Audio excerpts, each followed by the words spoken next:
My Dental SOP, helping dental practices move from chaos to clarity by simplifying systems, empowering teams, and creating sustainable growth. Schedule your 8-minute demo today. Sure.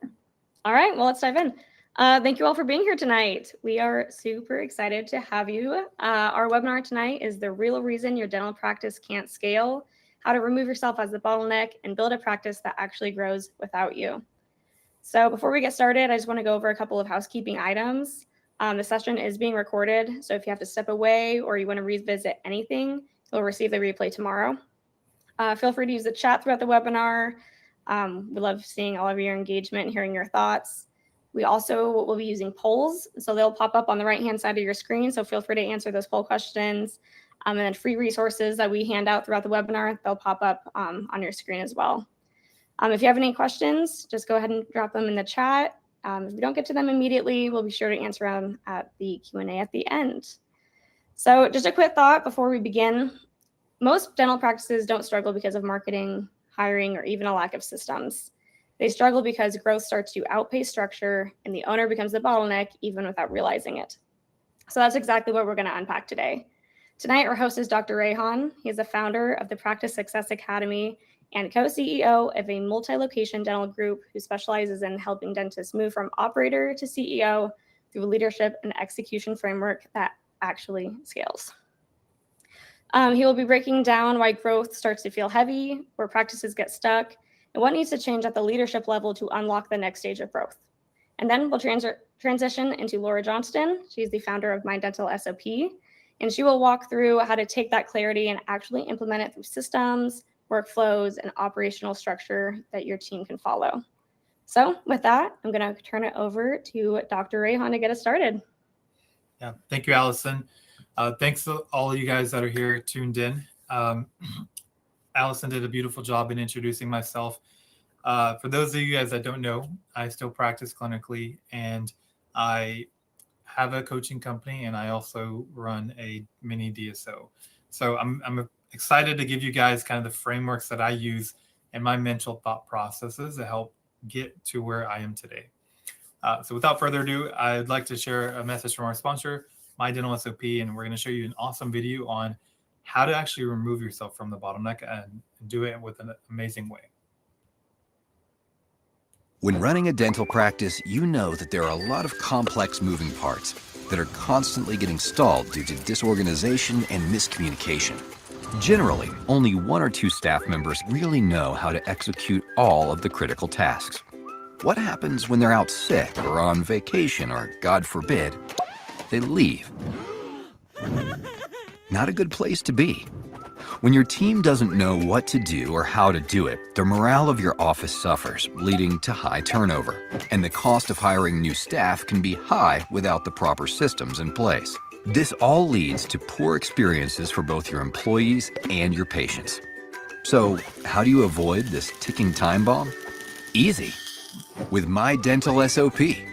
My Dental SOP is an instantly accessible platform that standardizes and consolidates all of your processes into one easily accessible digital ecosystem that anyone on your staff can access anywhere and anytime. With My Dental SOP, you can efficiently bring in new people with a fully automated hiring and training process. This includes procedure accountability and a training dashboard that shows each employee's progress and current level of understanding. Our highly intuitive platform is available 24/7 and is completely customizable, with changes updated instantly so everyone is always on the same page. Already have your own SOPs? Fantastic! We import and organize all of your existing data within 48 hours. Not sure where to start? We've got you covered there too. Our library of pre-written templates are a great starting point to get you up and running quickly. With My Dental SOP, each team member becomes self-sufficient and confident, knowing they have the tools to perform their job effectively. This results in higher employee satisfaction, lower turnover, and reduced costs, all leading to first-class patient care. Most importantly, you have complete peace of mind knowing that your practice is set up for success. So what are you waiting for? Elevate your dental practice with My Dental SOP. Schedule your 8-minute demo today.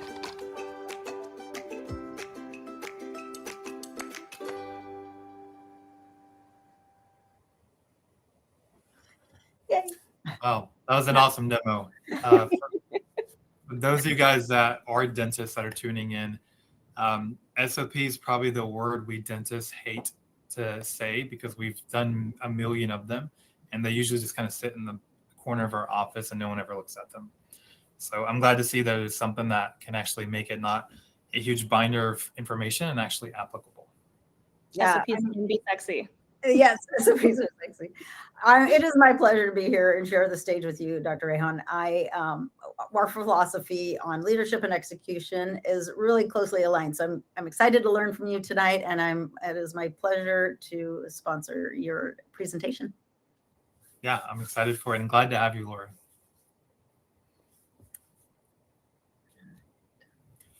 Well, we'll get started.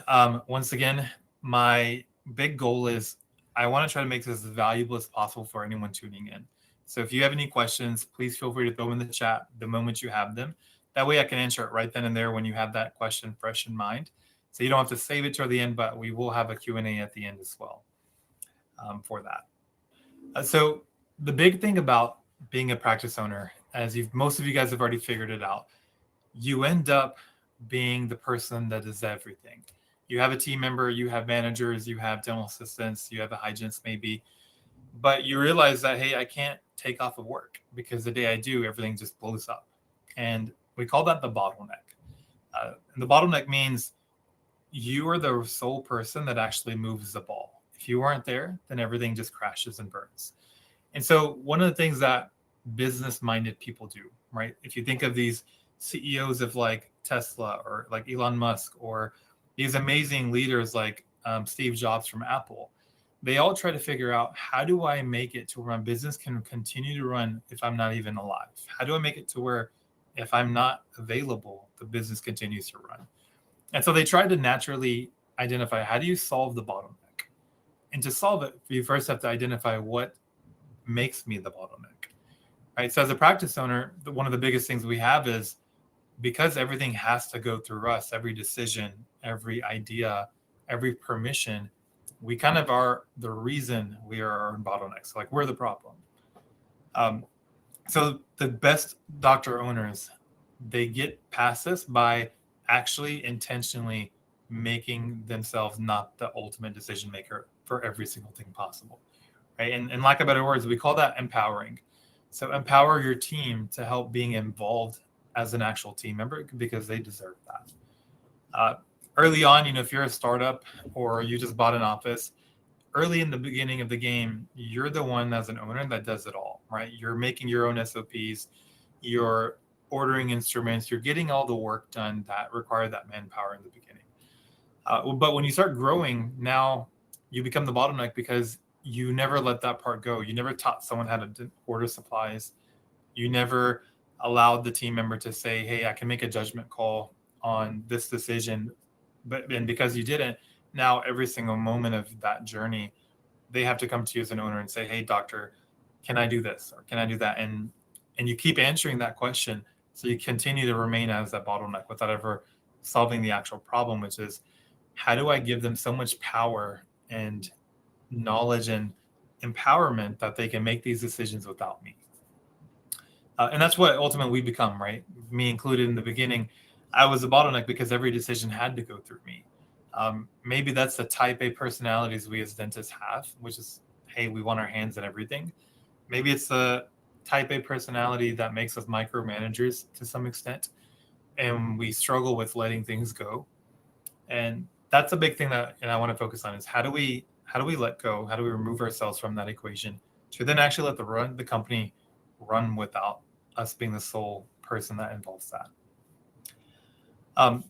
The business grows whether you're the owner or the associate dentist in there or the bottleneck, but it grows faster when you are not the problem.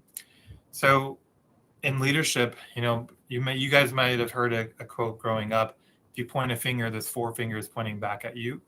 And that leadership, the concept is the same. When you think, hey, my team member is horrible, right? They suck.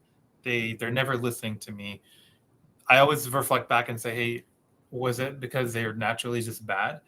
Because I don't believe people show up for a job and they purposely say, I'm going to purposely suck today. I'm going to be a horrible team member, right? And people naturally don't quit a great job. They quit bad leaders. And so this framework here is designed to see how do you remove yourself as a bottleneck, but then how do you do it in a structured way that makes sense and allows you to scale faster. So every business has to start with the vision, right? You have to know where are you going, what does that look like, and where do you want to go? The second step of that 1 to 4 framework that I talk about usually with people that I work with is when you have your vision, you know where you're going. Now, who owns that vision, right? Or what part of that vision is owned by different people? Accountability, you know where you want to go. You know who is responsible and accountable to help you get there, who owns those roles. How do you ensure it's actually working, right? The accountability piece. And then finally, what environment can we create that they can never fail within? And that's where the systems come into play. So VOAS, Vision, Ownership, Accountability Systems. That's the framework that I like to follow when I'm trying to scale anything, whether it's a company or it's just, if I'm making a new SOP, what is the vision for my SOP? Who owns that SOP? Who's held accountable to that?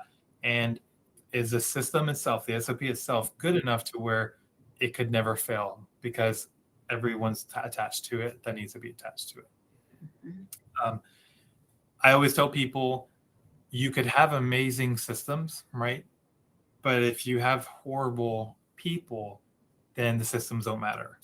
And so you have to be able to build it off of leadership. And I always give the analogy, think about a pilot who has to drive an airplane. They have these most amazing systems, right? They have this checklist that they have to follow. But if the pilot doesn't know how to fly, it doesn't matter about the checklist, right? So the system can be the most perfect thing in the world, but if the people or the leadership isn't there, then it will always fail. And that's the reason systems is the bottom part of it. The real key is identifying where the vision, the owner of that component, the accountability, and then finally the system. So you can't, like I said, you can't start from top down. You can't start with the system and then say, I'm going to figure out how to hold it accountable. And then I'm going to figure out who owns it. And then I'm going to figure out my vision. You have to start bottom up, right? You don't build a pyramid with the first block on the top. You build the foundation first. And the foundation always starts with the vision. The vision can be defined in multiple different ways. Is it a revenue target or is it a combination of everything, right? Is it a revenue target? Are you aiming for a certain profit margin? Do you have a certain culture that you have in your head of, hey, this is what I want my office to be like? Do you have a philosophy of care that you want to fit into that vision? Do you have expectations for all the people on your team to do what they need to do and what they need to own? There's a good book out there, if you're a book reader, called Vivid Vision. Highly recommended. I got that back there. It is a great book. Yes. So Vivid Vision, just a quick 30-second summary. It pretty much says, close your eyes and imagine where you are 5 years from now. What does it look like? What does it smell like? What does it sound like? What does it feel like? And pretty much all your senses, right? What does that look like? And make it so vividly clear, write it all down to where you now know this roadmap is in front of you. So if I know, let's say, if I had a vivid vision of, hey, I want to have multiple practices. I want to identify, what does that look like, right? Keep going. I have multiple practices. How many employees do I have? And really go into excruciating detail on identifying what that vivid vision looks like, because then you can just reverse engineer that and figure out, well, if I know I want to have multiple offices, I know day one I can't be the bottleneck because I can't be the main guy at all 3 offices or 4 or however many you want. All right. So knowing what that vivid vision looks like, you start making decisions early on according to the vision you made, which then serves as that recipe to get there faster and in a more smarter way. Everyone has a different definition of success. Some people, it's just pure money, which is okay, right? We're in business. Some people, it's a freedom of time. Some people, it's a combination of both. Some people, it's a legacy. And so that vivid vision helps you identify, what do you actually want, right? Did you go to dental school because you wanted to help people? Did you go because you wanted to build something bigger? And most people have not spent that time intentionally to identify what that vision is. So if you're going to take one thing from this webinar today, go in, you could go to YouTube if you're not going to get the book and type in vivid vision and literally just understand the concept, and then spend like 2 hours and literally just write it out. So you'll, for the first time ever, have that in front of you and look at it every single day and ask yourself, am I doing things today that get me closer to achieving what I just defined? And if not, then scale back, look at what you can do to get back on track. So vision comes first. Let's say in this example, hey, I want to be a successful practice owner that makes 25% EBITDA, right? 25% profit. And I want to be not the doctor that runs the whole thing, because I want to have the freedom of time. I want to be having an associate doctor that can help, and I make money, but I also do maybe a couple of days of dentistry because I still enjoy it. Maybe that's the vision in this example. Ownership. If we have that vision, we have to now identify who owns certain parts of that. If you as a dentist in the beginning own all the billing, own training all the assistants, own training the hygienist, own every single thing, then you spread yourself thin because you're responsible for it all. And that's where most dentists fail, is that they become the manager, right? Your manager's job is to manage the office. Your job is to go do dentistry and make money, and then help become the leader for everyone to have support with. But when we don't give our managers that opportunity, or our team members, then we start failing in that. And so what ownership is not, hey, you, Susie, you're in charge of this. It's allowing your team members to get buy-in and asking them, bring up the concept of what you're talking about. Let's say, SOP. Let's say we're talking about a confirmation call SOP. You identify who should be responsible, right? Obviously, it would be a front desk here. Let's say you have 2 front people. Susie's one and Bob's one. Susie, because you handle the phones, you'll be in charge of this SOP. So now we have one person in charge of it, and that one person holds it accountable. Most people, when they have ownership, you can't just give them the role because you won't know if they're doing a good job or not. So often when you have a person owning an SOP, you also have to have beneficial things that help continue moving the ball, like scorecards. I'm a huge fan of scorecards. If you are not using a scorecard in your office, that means you're not tracking something. So if Susie's job is to confirm phone calls, for example, how do you know she's doing that? If there's a scorecard that says she called 10 people and 10 people had to be confirmed, now you're able to track that, right? So scorecards help bring in ownership accountability within that. Everything needs to be defined as a metric. So that means, for example, if I tell Susie, hey, Susie, your job is to confirm phone calls, that's not very specific. There has to be a metric. Hey, Susie, because you're going to be confirming phone calls, we should have a cancellation rate of under 10%, for example. Now that's very specific. Now she truly owns that role because it's not broad anymore. It's very specific. If anything is related to that, everyone in the office knows, hey, go to Susie. She's in charge of that. So if a doctor's day flops, people know, hey, go to Susie. If a patient falls off the schedule and an assistant got upset because they set the room and spent like 10 minutes doing it, Susie's the one to talk to. Right? It's not, hey, the doctor, because the doctor is now not owning that role. And that's the goal, right? How do you become less of a bottleneck? You slowly start taking things off of your plate, empowering your team members to take ownership of it. And then you start removing yourself from that because you're there to support, not to own that. With different roles in the office, every role has an outcome, right? These aren't tasks, right? Confirming calls is not a task because the outcome is making sure you don't have a cancellation rate that's above 10%. So every role has success outcomes, which means what is my number one job in my role and what does success look like in my role? And when you're able to define that, then now people don't wonder, hey, doctor, am I doing a good job? Because they know exactly good job is in this example, less than 10% cancellation rate. So they don't have to come to you and say, am I doing a good job? They physically know about it.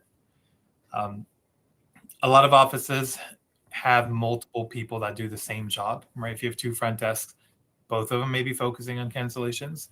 And if more than one person's doing it, that means no one's doing it, because there's not one person owning that, and that means there's no one held accountable to it.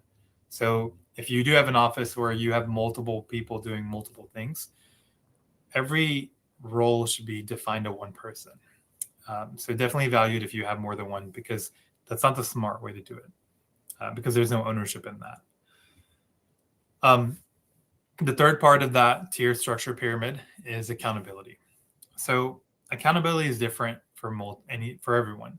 Some people call it responsibility. Some people call it accountability. But those are 2 100% different words.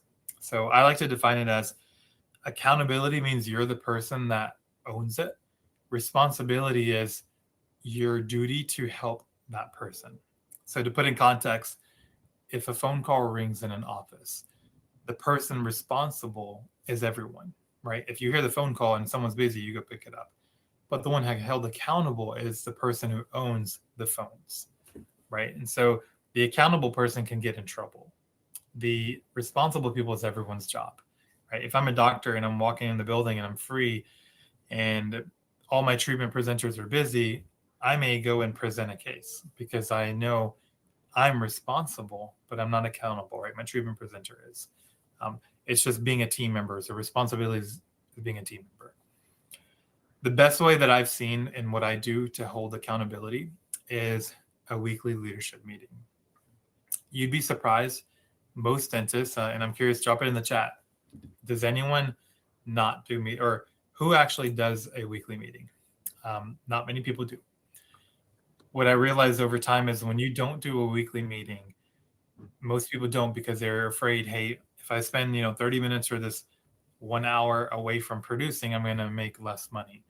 But you'd be so surprised, the more conversations you have with your team, the more money you make and the more actual progress and impact you make. When you have a weekly meeting, whatever you want to call it, we call it a weekly sync. We're able to actually go to team members and say, hey, what is your number one job in the company? How is your performance in that? Meaning tell us your metrics. And what can we do as a team to help support you to hit your goal? And now everyone that owns their role, they're talking. And that now makes this meeting so productive that it's not a complaint session, which most dentists, if they're doing a meeting, that's what it ends up being. Susie says, hey, I wish I had more time on the phone or x-rays. But whenever everyone's able to use that meeting to say, here's my number one role in the company, here's what success looks like for me, and here's where I am today, here's what I need as a support to get me to my wins. It just makes it so much more productive. We talked about a scorecard. Everyone needs to be utilizing a scorecard in your company. There's a phrase I like to use: if you're not measuring it, you're not managing it. It's the same concept. If you don't know the game, or if you don't know the score of the game, how do you know if you're winning or losing? Right? If you're I watch basketball, there's always a scoreboard in basketball, right? Same as every sport. If you don't know the score, then you never know if you're winning or losing. And if you were playing a game without having a clear winner or loser or even a point system, then you'd be playing for no reason. Beyond fun, but at some point fun dies, right? We care for patients, but we also want to make money too at the same time. And so using a scoreboard helps. Color coded to make it easy. I use red, yellow, green. Red is bad, green is good. Yellow means we're midway. And this also helps me really focus on problem solving. So my job as a CEO is to solve problems. And that's it. It's problem solving and support. Everyone else does the work. I'm here for problem solving and support. Whenever you have a scorecard, the beautiful thing about this, within like 2 seconds, gives you all the red or all the green or all the yellow in 2 seconds. You're able to see exactly what you need to work on and solve as the CEO of your practice. So now you don't have to go and, most people, we have offices that are not succeeding and we're like, I wish I made more money, but I just don't know how, right? This is that framework to actually tell you the how, because it allows you to see within 2 seconds what your actual problem is because of that scorecard. When you have a scorecard, you have to have clearly defined metrics, clear expectations. Success is not, hey, let's get more patients, right? That's not objective enough. You could get more patients and have crown seats, for example, which is $0. That's not success because that doesn't hit the metric we're looking for, right? So you have to have very clear, defined metrics and the ones that are actually relevant for you. Weekly meetings are good because you're able to do stuff and continue that impact. People that do monthly meetings, still good, right? Better than no meetings. But by the time you're doing a monthly meeting, most people it's like you waited a whole month of failure and then you had a meeting and then it's like, let's not fail the next month. And so you're not giving it enough swings at bat to hit the home run. But by doing it weekly, you're able to catch the problem before that next week happens. So you're able to fix it and pivot right then and there. That's the reason I'm a big fan of weekly meetings. Ideally an hour, but 30 minutes even is enough. The goal is we're trying to get progress, never perfection. The cool thing about the metrics and scorecards also is it's objective. It's not emotional. So we all have been there, right? We have all had employees that we want to fire. And as dentists, we sometimes get anti-confrontational. We're afraid to tell Susie, hey, you're not performing well. And then instead of telling her she's not performing well, we keep it in and we think about it when we're at home and it stresses us out. And then one day we get so upset, we take it out on our family members or internally bottle it, but we never tell Susie. And that then just becomes a poison and that affects the whole office. When we do finally let Susie know and fire her, she files for unemployment and we lose because we never had that conversation in the first place, right? That's the average dentist process. Having this scorecard allows it to be so objective that Susie doesn't need the conversation from you all the time because she can physically see it, right? If Susie's metric in this example is, hey, less than 10% cancellation rate is her goal. If she's at like a 50% cancellation rate, you just have to say, hey, Susie, you're in red again. And you can document that, right? And that now you have an objective trail or documented trail of her performance, right? This is how you win unemployment because now you're tracking it. But it also is easy for us to now not have to be emotional because it's a numbers game, right? It's pure business. It's pure objective. Your team members are there to help you, but now they have objective ways to help. And it just makes it easy for you to then focus on the number, help provide support or problem solve. And if Susie can't do it, she's able to be freed from the company to allow another opportunity for someone to do so. So it makes it easier. And as an owner, it's now not emotional to make a lot of decisions. They're objective decisions. Step 4 here in that ladder are finally the systems. So you have your vision, you've defined it. It's very specific. You have your ownership of, hey, who fits in that vision and what do they do?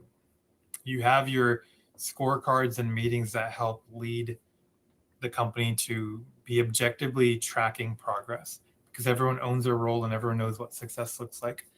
And everyone even has an objective measurement of that success. So there's no ambiguity. There's no gray. Everything's black or white here. Finally, you have the systems, right? The systems are the SOP, which define, we talked about the what, now we're talking about the how to do it. These are what now makes you even less of a bottleneck, right? When you have the system, you now take yourself away from that equation, right? If Susie's responsibility is picking up the phone, if Susie quits tomorrow, the owner dentist now has to train someone else to pick up the phone. That's where the SOP part comes in. If you have an SOP and you just spent the time to make it in the very beginning, and SOPs don't take long, believe it or not, they're very quick if you're intentional about it. With all the AI stuff and companies like My Dental SOP, SOPs can take like under an hour really if you're really intentional about it. And you just have to do it one time. That's it. So now if Susie quits and you have to hire someone else, instead of you being the bottleneck and going and training that system, you can refer them to, hey, Susie, watch these videos and you'll know everything about what we do here. And now the system just it's just repetitive, right? You then became the person that supports it without being the bottleneck there. And that's where SOPs come in. Some dentists have SOPs. Some of them have mental SOPs is what I call it. And I'm sure Laura's seen so many people like that, where we have so many team members that have these SOPs or step-by-steps in their head.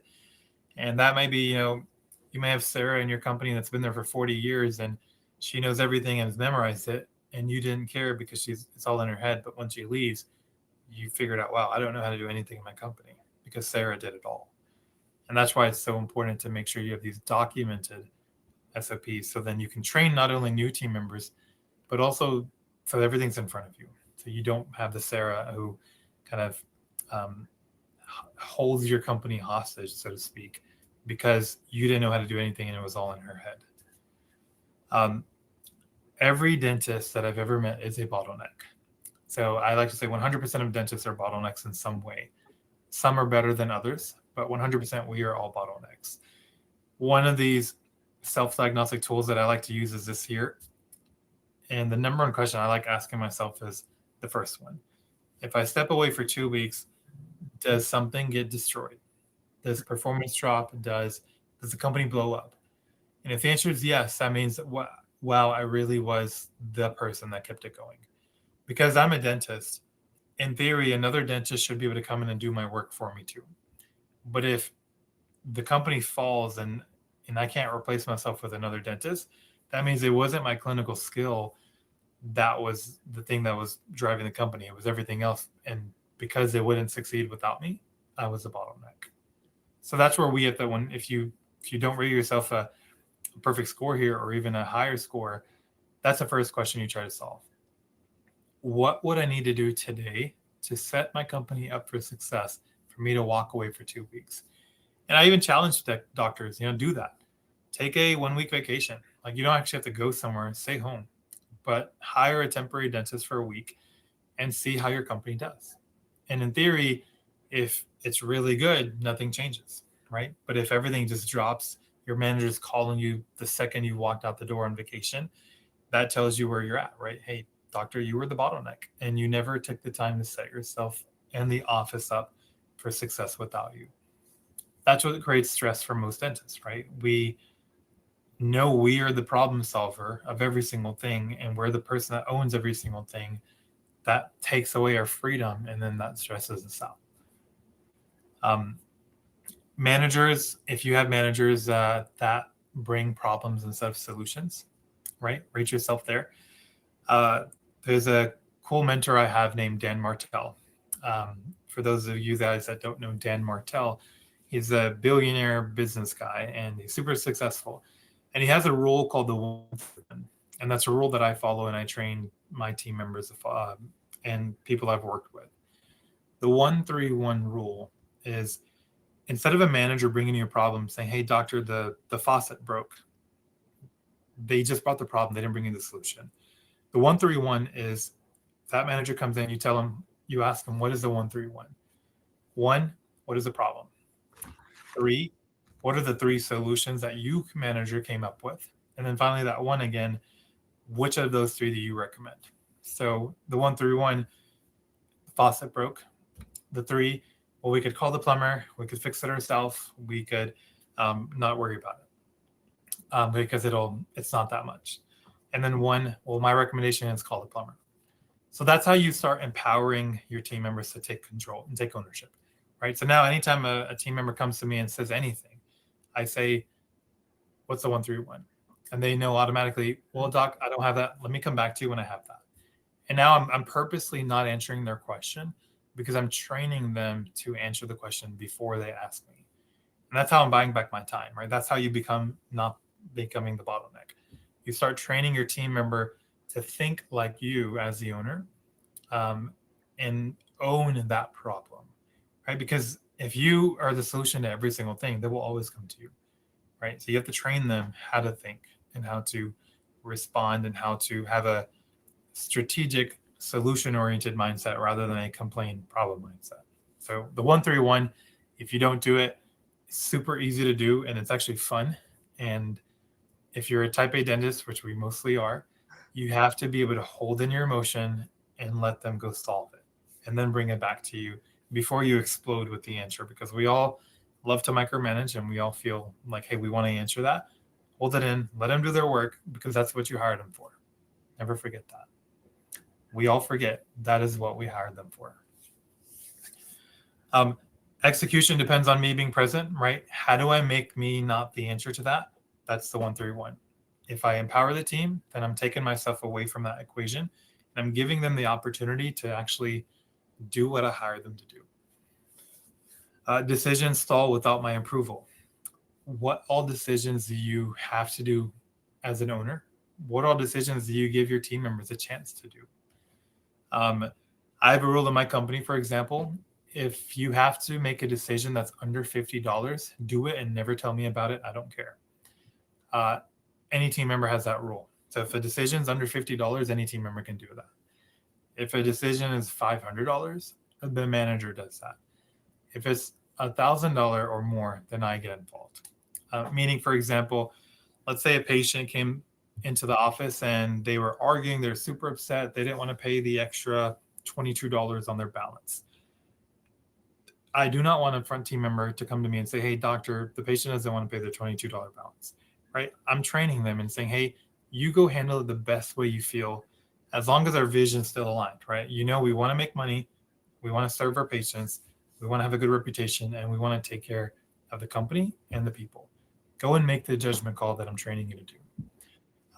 And so that's what I do. I allow them to be a part of decisions, and this makes them feel important. So now I'm buying myself time back and removing myself as a bottleneck. If I had an associate there, I would not expect my team to call me and say, hey, owner, doctor, we have this problem on this $22 balance, right? That's what we're building. We're building our office to run without us. I'm the highest paid problem solver.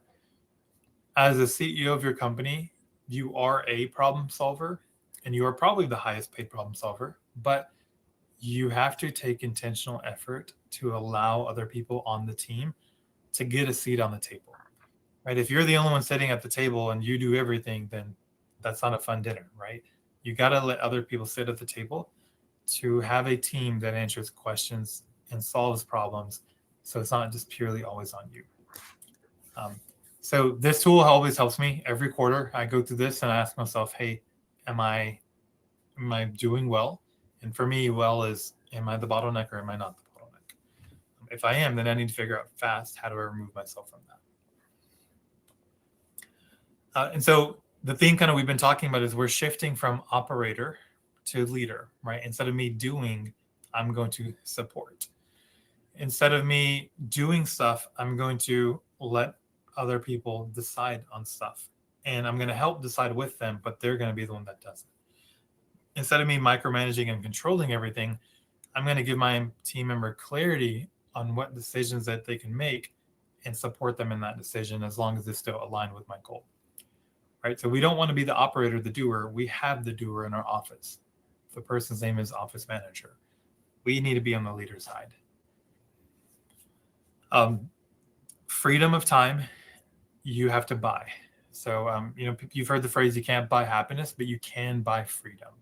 And the way you buy freedom, aka time, is you empower people, you hire people, you empower people, you train people, and you lead people. And that's how you buy time. And so you start with having that clear vision we talked about. You start making sure it's so clear that everyone knows exactly where they fall in that vision. They know exactly the outcomes that they own. The outcomes are measurable, meaning they're objective. And then you have documented systems that allow them to be in an environment that they can be successful within. So systems aren't perfect. Systems aren't the thing that creates freedom, right? It's the combination of all that. It starts with the leadership, the vision we talked about, and then the layers of that pyramid framework we talked about.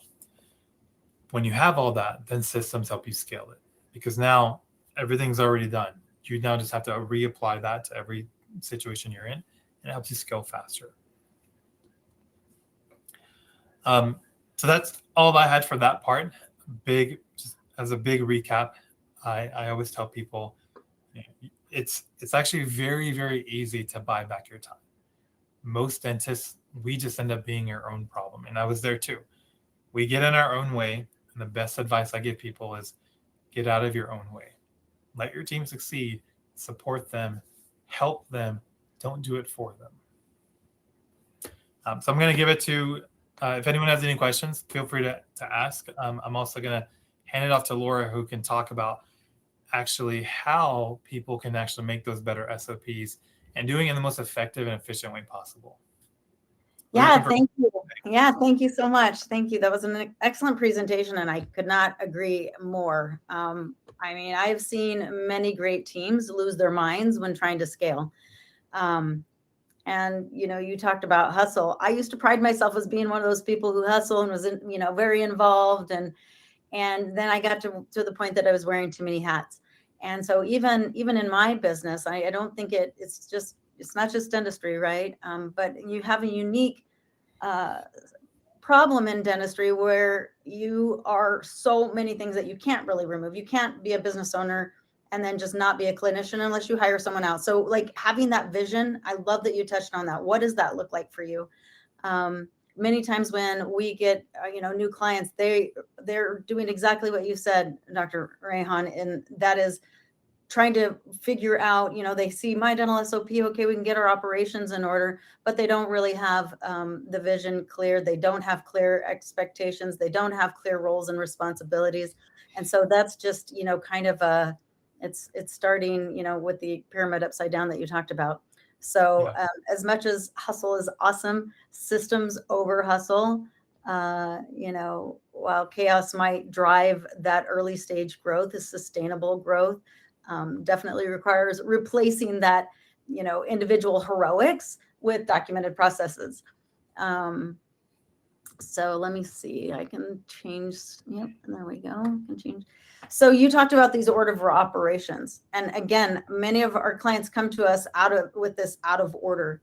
And so that's why doing this tonight was really important for me to collaborate with you and you know, be a part of this, because I really truly believe in the order of operations you're talking about tonight, where all of these things need to happen in the order. But then once that's done, guess what?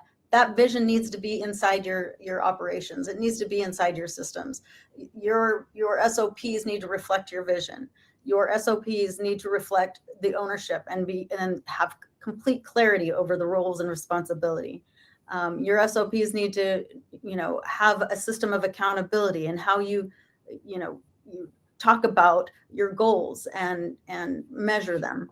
And then, of course, having systems is, you know, the workflow. Really, what does it depend upon? You know, is it the patient experience? Is it your team's experience every day?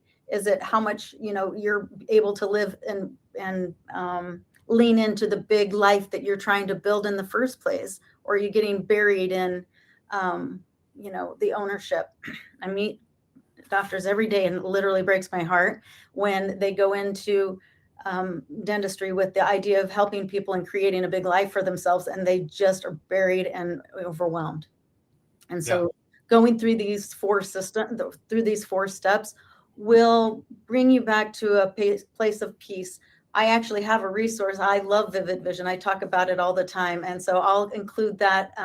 It'll be with the show notes tomorrow or whatever. But the Vivid Vision is really powerful. Get out into nature. Really, you know, just mind map. Just let yourself go, you know, be free and explore what you want your practice to look like. Because if you're in a place right now where you're looking at your practice and you're like, this is not what I had in mind, get yourself back to that place of creating your vision. And that's what will lead the rest of it. And it's okay to do a reset. It's okay to go to your team and go, this isn't the practice that I envisioned. And I know I have a great team, but we really need to get back to the basics. And so we're going to get back to the clarity of who has ownership over all of these different parts and pieces and how we're going to measure it and then start creating the systems. And like Dr. Rehan said, creating the systems, you're already doing systems. So document it. And then you can always refine it, but just getting it out of your heads so that I had a client come. Literally, they had one person who knew how to do the front office, and that was it. And she was going to an appointment on Tuesday, and they were losing their minds. I mean, I was in their office with them, and they were like, we have no idea, like, how the front office is going to run with her gone. And again, that just kind of breaks my heart. I just feel like that's such a a disservice to everyone in the practice. It's actually very kind to have documented SOPs. Let's see. Because also, it gives you a way to really provide support to each other. So when we, as My Dental SOP, we of course help with this. If you have some, if you have none, it doesn't matter. We can help you document your systems. And we like to look at it from the point when you start, like you're going, we need more people. Okay, well, maybe you do. If you don't have documented job descriptions and clarity of roles and responsibilities, you might not even need that. Like you mentioned, there may be people duplicating. If more than one person is responsible for it, either no one's doing it or your time is being used inefficiently because too many people are spending their own bandwidth on it. So looking at, what those roles and responsibilities are. And so when I think I need a new person because everybody's spent and they're wearing too many hats and all these things are happening, take a step back, look at what you actually are trying to fill, be really intentional on your job posting, be really clear that as a part of your hiring process, you're sharing your vision so that you're attracting the right kind of person. Don't just put a warm body into a seat. And please do not hire for experience or expertise without really identifying if they have that expertise and experience that you need. You can hire someone who knows nothing if you have a really great training platform. You can hire someone who has a really great attitude and wants to show up at work and wants to be a team player and all of these wonderful things if you have a great training platform. And documenting your SOPs is the step to free yourself from that. Again, the training and cross-training, really being able to show up for each other. Accountability does not have to be a dirty word. Accountability can be really showing up for your team and your practice and being able to provide real support. And so, of course, in the 4 steps, we really focus on the workflows and the SOPs, but I can't lean into what Dr. Rehan has said enough about, identifying those things, taking a step back from where you're at. Are you ready? Are you truly ready to scale? A lot of doctors come to these webinars thinking that they're ready to scale and they're like, okay, what do I have to do to scale? And really it's about taking a step back, looking at where you're at and can you duplicate it in another place? Because many start adding those offices because it wasn't too bad in the first one. And then they added another one and okay, it's not horrible. The 3rd, 4th, 5th, now it starts getting crazy. And your team members are working overtime and working weekends and doing crazy things to keep it afloat. All right. So that's really it for me. I just wanted to share that this is what we're passionate about. We love helping practices to document their SOPs. We love working with your team members. We love working with doctors, taking that off your hands. Taking that away from doctors actually is the first, you're right, that is the bottleneck. They don't have to be involved in the documentation necessarily. I love it when they're involved in approving it, right? Like approve that this really fits your vision. It's creating the practice and the experience that you want and, signing off on it. But you don't really have to be involved in, the writing it down. So we have a survey. Allison's going to pop it into here somewhere. And the survey is in these 4 metrics, how you're doing, right? So it's just a little self-evaluation. But when you take the self-evaluation and be really honest with yourself where you're at, then we will send you in your email your practice growth scorecard. That's fine. You probably already know where you're at. You don't need a scorecard to tell you that, but that helps us to create a custom 30-day practice alignment plan. And it kind of goes hand in hand with the resource that Dr. Rehan has also offered up. And I would love for him to talk a little bit more about that. Yeah. So for those of you guys that got the tune in here, I'm going to give you guys what I use for my managers as their KPI scorecard. And so we talked about scorecards, right? How do you, if you're not measuring it, you're not managing it.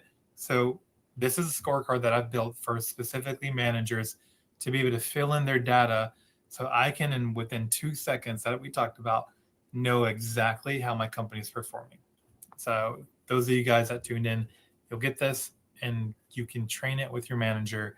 Once you start using it, you'll be either sticker shocked because you're going to realize, wow, my company's been doing so bad and I never knew about it. But on the bright side, you'll know exactly the levers to pull to actually make it better. Yeah, love that. I love that. Knowing what to do first sometimes is the hardest thing, right? Also, our offer to our attendees tonight, those who are Practice Success Academy members get 50% off of the setup and 10% off of the monthly when you schedule a demo tonight. And then, anyone on the call, actually, if you schedule tonight, will offer that same offer. But the Practice Success Network Academy is a really great group to be a part of. So if you're not, you should join. Laura, I would love for you to chime in on, for those of us that don't have our SOPs, or those of us that have them in a binder, what does My Dental SOP help to help us kind of take it away from Susie's head, so to speak, or from that binder that's sitting in the closet? How does this make it really efficient for us? Well, so I actually have a client who had it in a binder, sent it to us, and we scanned it and organized it and put it in for him. So we can do anything from really full service support to just helping you to get organized. And if you want to DIY it, you have a SOP champion in your practice, great. We're happy to just support that person. But yeah, everything up to really just helping you get started. I think that's often the hardest part, right? They're like, where do I begin? So if you have if it's in a binder, oh my goodness, we will help you do that in a heartbeat. That we would have that up and going in no time. And then really just showing you how to keep it customized, either yourself or we can do it for you. So we have 3 tiers of service, anything from kind of DIY to white gloving it. And and we love it. We really identifying, and we use AI as well too. And so we're adding some really cool tools for our clients. We'll be beta testing it this next month. Your own AI SOP assistant, so that you're not scrolling through binders, you're not scrolling through Google Drives, you're not doing all of these things, but you're asking the questions that are specific to your practice. Because you can go to ChatGPT, of course, and that's a wonderful resource. I use it every day. But it's not specific to your practice. And every time I ask it a question, I get a different answer. So the beauty of it is really taking the time to customize your own, but then having great tools to make it easily accessible to your team members. So when they're doing something that they don't do every day, they have a great resource that they can tap into. So like you said, you can buy your time back. Now they're not asking you questions or each other questions. They are empowered by the right answer. That tribal knowledge, that one source of truth in your practice. Awesome. I know with that is the perfect way to buy back time, right? If you're the one that has to continue to answer the questions, you're not able to set yourself up for success, nor your team members. So having a platform that they can just go by themselves and you can say, hey, go check out the platform, then that makes it so much easier for them to be trained on, hey, doctor's not the solution yet. Go do my work and then go to the doctor. Yeah, I love that. Love it. Let's see. Is there any more? Let's see. Yeah. So, Allison, if they have not taken the time to answer the polls, can they go back to any of them? Yep, they can go back and answer any of the polls right now. But any of the downloads they'll get tomorrow if it already passed. Okay. All right. So yeah, watch your email. Allison will send that out to you. If you have any other response to the polls, we'd love to know. It helps us to give you as much value as possible. We have tons of free resources. Dr. Rehan and I were talking about, these are the resources we're giving, but we have some really wonderful things that we'd love to share with you. So fill out the polls. If there's something that makes sense, we'll send it along. Yeah. Well, thank you so much, Laura and Dr. Rehan. That was perfect. That is exactly what we need. And everyone has a lot of homework to do, I think, after tonight. But yeah, thank you everyone for joining us tonight. I know it's kind of late, especially here on the East Coast, but we really appreciate your time and attention. If you have any questions or if you want any support, just reach out to us.